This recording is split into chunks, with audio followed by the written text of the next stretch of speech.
By the way. Scott does? Scott has nice skin. You all do. Thank you. Timing is everything. Welcome to Canadian Mortgage Hangout. I'm Gordon McCallum. We're joined today by the wonderful marketer extraordinaire Ingrid Menninga from Jolt Marketing. How are you, Ingrid? I'm very well. Thank you for having me, by the way, even though I pressured my way in here. But thanks anyways. No, we like it. It was a matter of time before we had you on the show. We were excited to have you, so glad you could join us today. And my co-hosts Jackson Middleton, Scott Dawson, and the Rob Campbell. Where is he? Oh, can you see that? Talk, Jackson, so people can see him. Yeah, that didn't work out as well because I unplugged my computer and then all of a sudden it just goes dead. So give me 2 seconds. Here we go. Yeah, here we go. I'm supposed to make some noise. There's the Rob Campbell right there. If you need the Rob Campbell, ask him a question. He's floating on my laptop, so that's about all we got. I have a magic 8-ball sort of thing. Yeah, ask Rob. #. So today for our viewers, one thing we wanted to just point out, if you're watching for the first time, feel free. We'd love to connect with you at #CMHTV on Twitter. That's probably the best way. If you want to ask a question of Ingrid, a marketing question, anything at all, I'm sure she'll be happy to answer for you.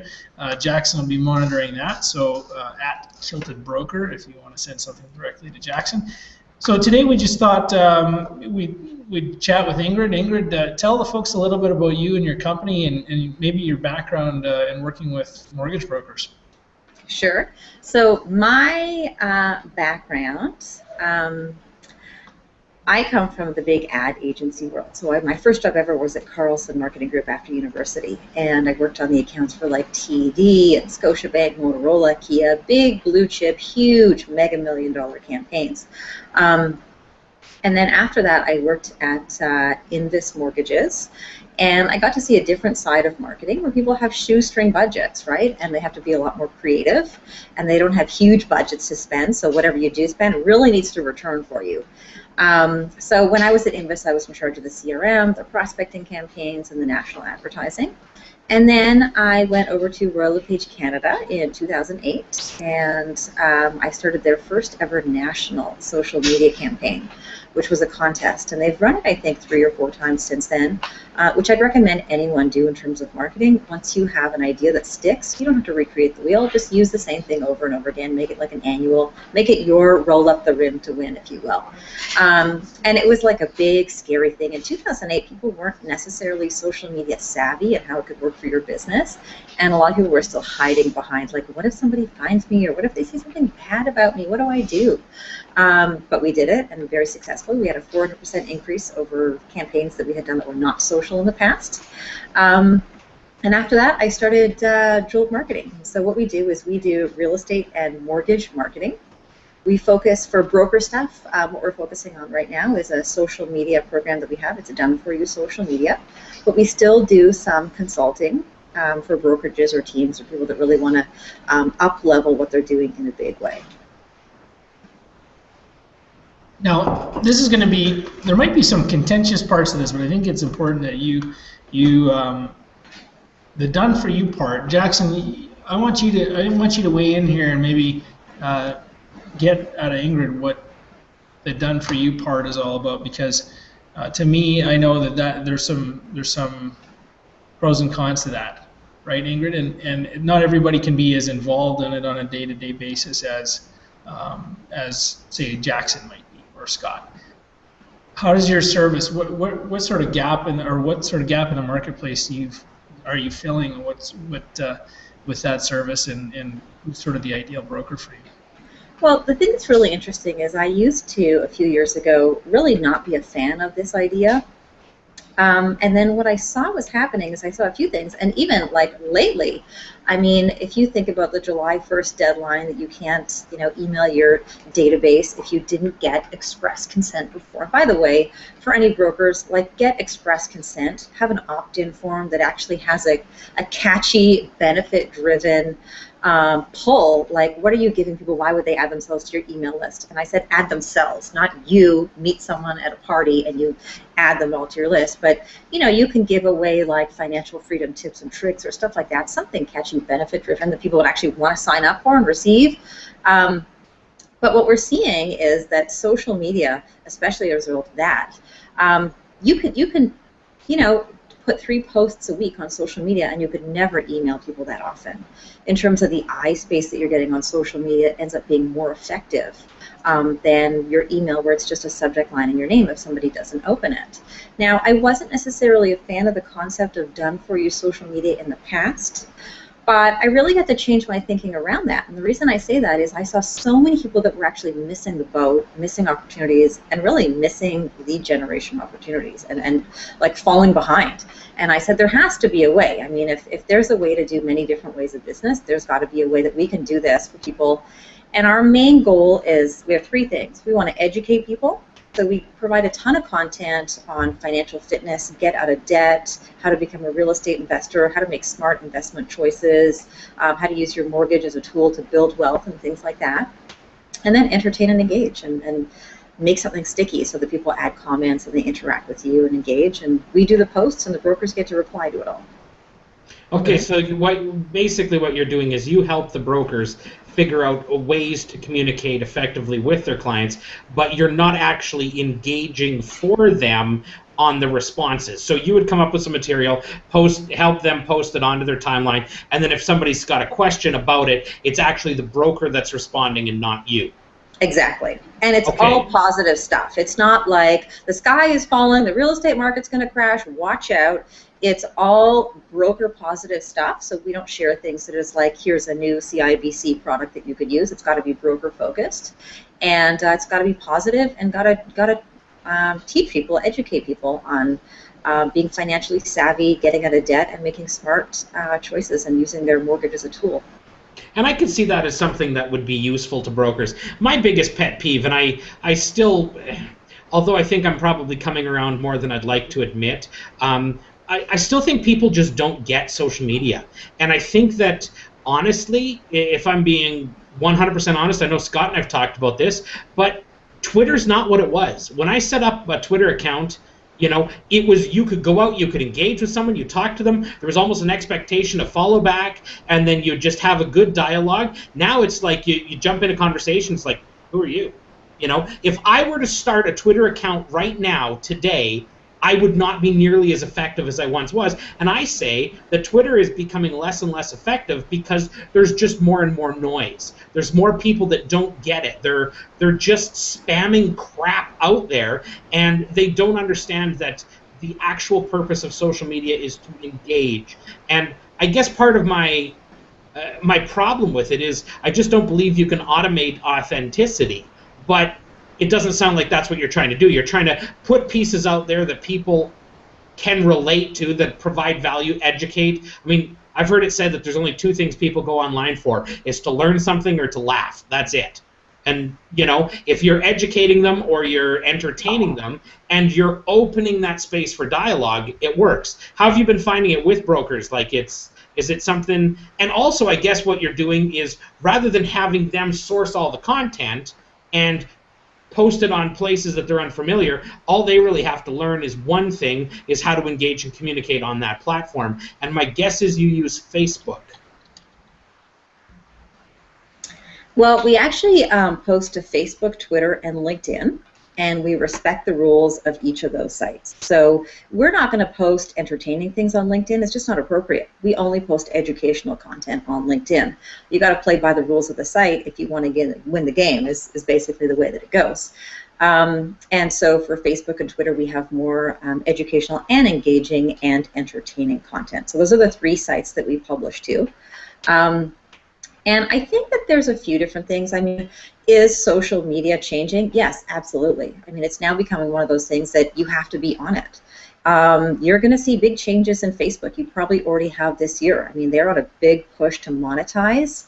So even if you wanted to buy ads for your Facebook page or something, your targeted advertising, it's going to be different than it was maybe 5 months ago. Any of those things. It's all changing, and it's changing for a very good reason, that, for example, Facebook keeps on changing so nobody can catch up to it, which makes it really difficult for brokers to continuously relearn all those rules. So we take some of that off their plate and we say, you know what, there's things that you can do if you want to grow your business, really active lead generation. Never stop doing those. You must focus your time on active lead generation. And some of the other things, you know, you don't have to do all your own e-newsletters if you don't want to. Maybe you could hire somebody or hire a company that could do that for you, and maybe also for your social media. But we're totally transparent in saying, guys, you have a limited amount of time. We actually help our clients do the math on how much is your time worth and where's the best way to spend your time. Once you have people that are active, like, you know, participating in a conversation with you and starting a conversation on social media, absolutely, get involved in that. But do you need to do all of the sourcing of the content yourself? Not necessarily. And that's not to say that there aren't people that have built great businesses, you guys included, focusing really on social media as a strategy. I just don't think it's for everyone. Scott, weigh in here. What's your, you've sort of migrated a little, what question do you have for Ingrid? And I guess just comment a little bit on your experience with the different social media platforms. I know you're a big Google Plus guy, and previously quite involved with Twitter.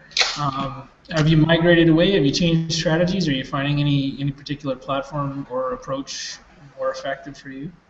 Well, actually, Scott just sent me a message and said that he lost the internets. So he's going to try and hook his internets back up. We are still live, and he told me to keep going. So here we go. I will speak on behalf of Scott. Yes, he's completely all in with Google Plus and loves it and sees all the value there. He's been moving away from Twitter, and he shares pictures of coffee and cats on Facebook, and it actually drives business. I'm not kidding. People send him pictures of cats to post on Facebook and coffee, and it's actually similarly for me. You don't know how many times I've been sent the pictures of the guys, it's called Men in Kilts window washing. And every time somebody finds this Men in Kilts window washing, they think of me and they send me a picture. Anything kilt related, I get. Anything cat or coffee related, Scott gets. So it's kind of a marketing thing that we've got going. I don't know, do you do anything like that, Ingrid, to develop kind of, like, how far do you actually work with the brokers? Is it more just source content, or what do you find the most effective campaigns online? Okay, so there's like 2 or 3 questions in there, and I'm going to try and remember all of them and answer all of them. So the first question you had was about focusing on your thing, whatever that is. It could be something kitschy like cats and mugs and whatever else, or it could be something, you know, that you focus on working with investors, whatever that is. I really would recommend that for everyone, because I think that as a generalist, you just struggle. You're going to struggle forever. When you see people that are advertising and they do like every single service for every single person, and you know, it's so general, it's really hard to think of that person when you think, I have this need, who does that, right? And you know, there's lots of different examples of it, but I was in Vancouver last week and I met like many hundreds of different mortgage brokers, and somebody that I was talking to was telling me that she's also a medium, which is a really hot thing right now, right? Psychic or intuitive abilities, right? So she's a mortgage broker, but she also is a medium, and at first when you hear that you might think, that is so weird, but I'm like, that is so marketable. Well, I think from a lead management process, she wouldn't even really have to spend a lot of time pre-screening people. There's that benefit, right? That's very true. I get a feeling like, you're not going to qualify. Some might say we have that ability too, but we're refining it always. But I would say like something like that, whether it's cats or kilts or you're a psychic or something like that, like put that in your brand, first of all, like really insert it in everything. So if you're a mortgage psychic, you give intuitive mortgage advice. Maybe as part of your marketing stick, you set yourself up and you read people's financial fortunes. And then you tell them, you know, and you could even say, will you be rich in your future? Will you be poor? How can you, you know, better guide yourself? There you go. Read the crystal ball, right? But there's an example. But when I say that, it's like, That's a great idea. I love it. It's kitschy, it's fun, it's totally marketable. Media, by the way, loves that stuff. So that will make you easier to find, to get quoted in newspapers, to get interviews on the radio, to get TV interviews, any of that sort of stuff, especially because it's something like there's new shows like Mom is a Medium and all that. It's just a hot topic in pop culture right now. But the other thing is, it actually means absolutely nothing if you don't promote it like crazy and really put it everywhere. So you can have the best marketing ideas, but if you just stay behind your computer and if you hide and you don't put it out there and you don't get it everywhere you can, and if you don't consistently and continuously promote that and really reaffirm that you're the mortgage psychic, it's not going to do anything for you. I mean, Jackson, you've had luck because you continue to post pictures of, you know, kilts, and that's your thing and that works for you. But if you did that... Yep, absolutely. If you did that for 1 month and then you totally forgot about it, it's not going to have any traction. It's not going to go anywhere. You have to be super consistent and continuously put it out there.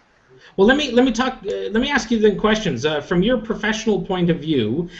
How much is too much and how much is too little? And let's work through the platforms. I think it'd be very beneficial to any brokers watching who might say, I don't know, do I post once or twice on Facebook a day, or, you know, is 6 tweets too many across the day? So Facebook, how many times do you post, and what do you do? What do you think about Facebook? So I love Facebook. I love Facebook because it's been very powerful and I can personally vouch for it. I've gotten access to people